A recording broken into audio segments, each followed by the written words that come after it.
My name is Mako, the producer, but I didn't used to be this way. When I started making music, let's be clear, I did not know what I was doing. I called myself Purple Freaks. That's right, and I made stuff like this.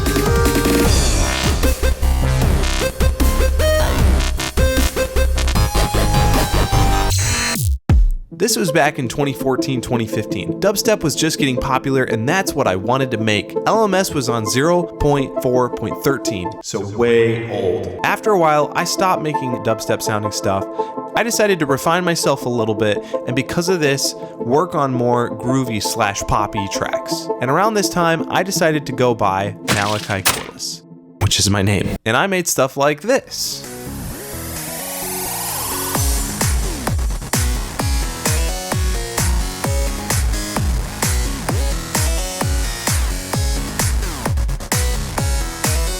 And I started after this making remixes. I realized I love doing this. This is when I started my YouTube channel. I kept making some of these remixes, and these were some of my best viewed videos. I would release individual ones that were originals, and these wouldn't perform nearly as well as the remixes. And then it happened with the Greatest Showman remix. It became a mini viral hit, and all these tracks were made with LMMS.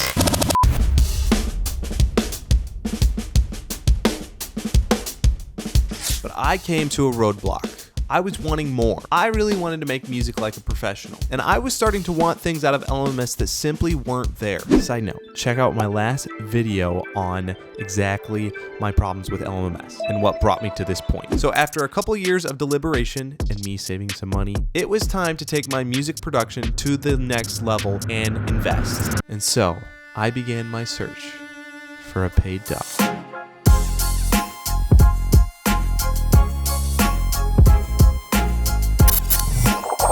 So when it comes to paid DAWs, there are several options for you. There's so many to choose from, so I'm not going to cover all of those in this video of what I considered. But for all intents and purposes, there were four main ones that I covered when I was searching for a paid DAW. So the first one was FL Studio, and this one is the obvious choice because most of the time LMMS gets compared to FL Studio, right? It has a similar look, it has some of the same style plugins, but FL Studio is like the professional version of what LMMS ascribes to be.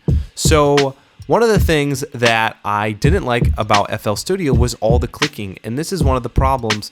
What I mean by that is clicking through menus, clicking through options, and having to like spend a lot of time finding where your buttons are and program everything instead of just making music. This is one of the problems I had with LMMS is I wanted to spend less time programming the music that I was making and more time actually just making the music. I didn't know if this was possible, but that's why I wanted to try these DAWs. So what I did was I downloaded FL Studio, just the free version, which basically doesn't let you save things, but you can create as much of a project as you want. And I was really struggling, I'm not gonna lie. I was having a hard time getting it to work. It just felt a little bit too close to LMMS, and that's why I was considering other options. The big thing that I hated about FL Studio was I hated that you had to use channels for your effect racks.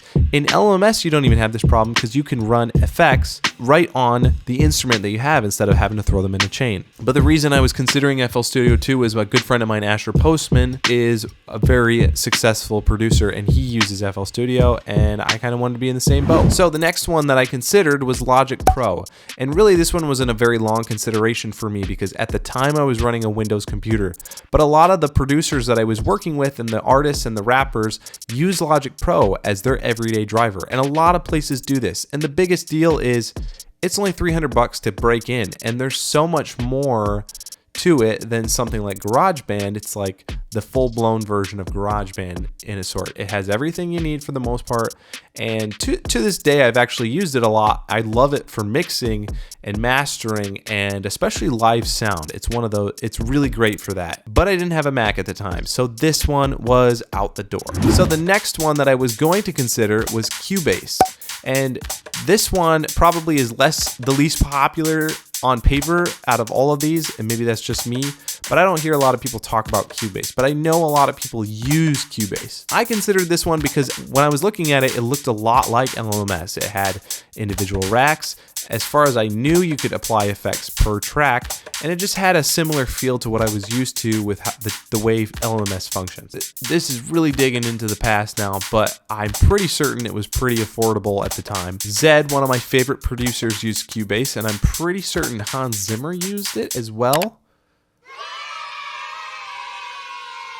So I was going to try it out, and then I found out that you needed a key, so like a USB drive plugged into your computer, which you had to buy from them, called an iLock, and I was not about to do that for trying this out. So that one was out the door. And finally, we arrived at Ableton Live 10. When I downloaded Ableton Live, I immediately was like, I really like this DAW. It had what I wanted. It had effects for each channel. It was simple enough to get the hang of. I had this feeling that there was a lot that I didn't know about this, and at first it was a little daunting because when you first open it up, it's completely different from all the other DAWs on this list.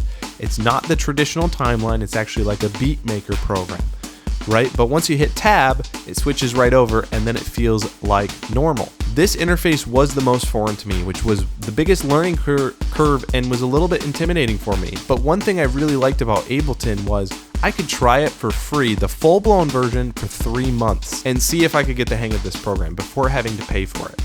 After a little bit of dinking around with it, I found it very easy to start making a beat from the session view instead of using the timeline view. Now, I may not use this all the time day to day, but if I want to jam out with something, this is something super useful and could be used for live performances. I really did like the fact that it feels live compared to these other DAWs because I am a drummer, I play guitar, I play a little bit of piano, and I like playing live instruments, so that being a part of my music is important when I have that option. And so I decided to use Ableton Live 10. I could use the program for a full 3 months and decide if this is something I really wanted to switch over to. And I'm not gonna lie, the first month was painful.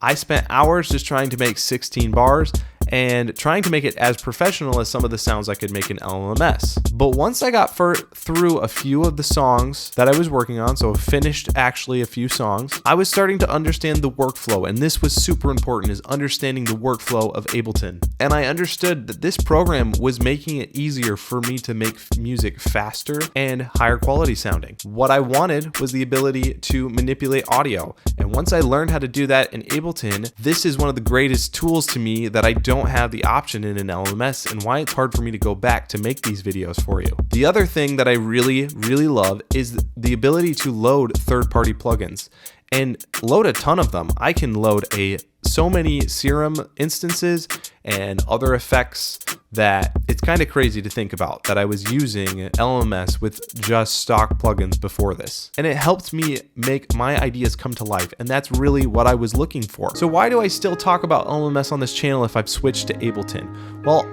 like I said in the last video, which you should check out, at the very end I talked about how I still want people to learn how to use these free softwares and understand the music production process. I want you to start somewhere because jumping into Ableton is expensive, and the free versions of these programs aren't going to get you quite where you want straight out of the gate. They're going to be extremely limiting, which isn't a problem, but let's start with something that at least gives you the full range of features so you can actually finish a project from start to finish. So that's why I recommend people try LMMS, try a free DAW, follow some of the videos that I have, and see what you make. I would love to hear what you have to say about LMMS or these other DAWs. Which one have you switched to if you've ever switched to one, or which one are you ever going to switch to one? That's okay if you don't, but what I really want to do is bring you on the journey from where I started with LMMS to where I'm at now and keep bringing you along for the journey. So again, these days people refer to me as Mako the Producer, at least on YouTube. And I appreciate you guys watching this video so much. Be sure to like, comment, subscribe, hit the notification bell. Follow me on Instagram. I post a lot about my personal life there. Follow me on Twitter. I love to post little random stuff these days on there and updates about what's going on. Facebook, you can try and follow me there. That's my least popular. And apparently I'm on TikTok. So anyway, thanks so much for watching this video. See you guys in the next video. Peace.